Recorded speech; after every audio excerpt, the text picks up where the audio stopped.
Parliamentary Accounts Committee is investigating the alleged irregular purchase of property in Uganda by the Ministry of Foreign Affairs at a cost of 650 million shillings.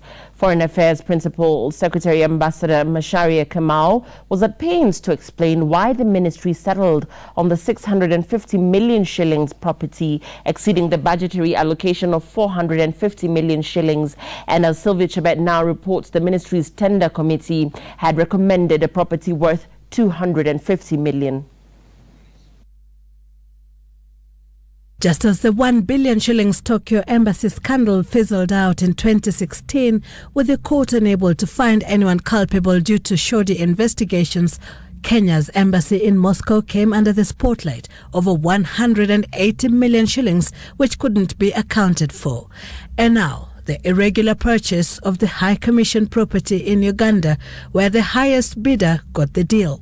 The budget was $4 million.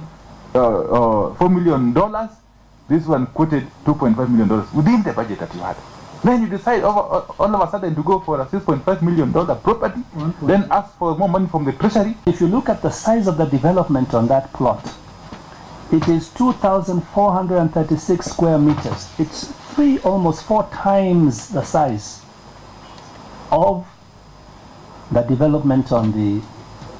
So it is like going to Kileleshwa and buying a plot. There's an old house. And you go next door and you find a plot and there is apartment buildings. Surely the cost cannot wear. That's obvious. You have your budget of what you want to buy. You've gone there. You've got your maisonette. But now you see a block of apartments which you don't have the money for. Yeah. And you decide to go and buy those ones because you look attractive. And then we come up with this kind of criteria here.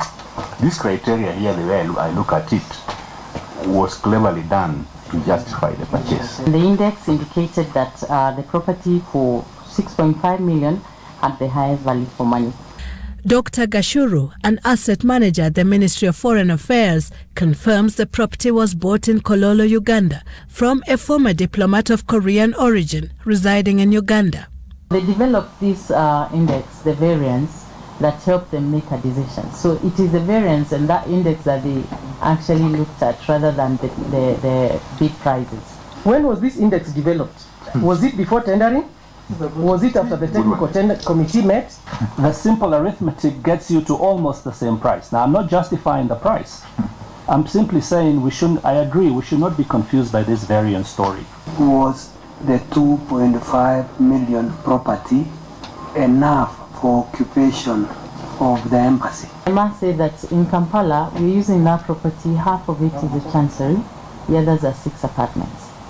And we can put our staff there, and therefore we will not need to rent space or houses for our staff. The property was officially opened and taken, and the Kenyan government and the mission took possession of the building last week.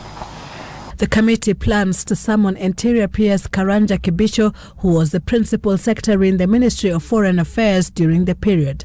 Meanwhile, the Moscow embassy scandal continues to haunt former IEBC Commissioner Ambassador Paul Kurgat, with Ministry of Foreign Affairs officials here telling the committee that they have asked IEBC not to pay him his dues until he is cleared.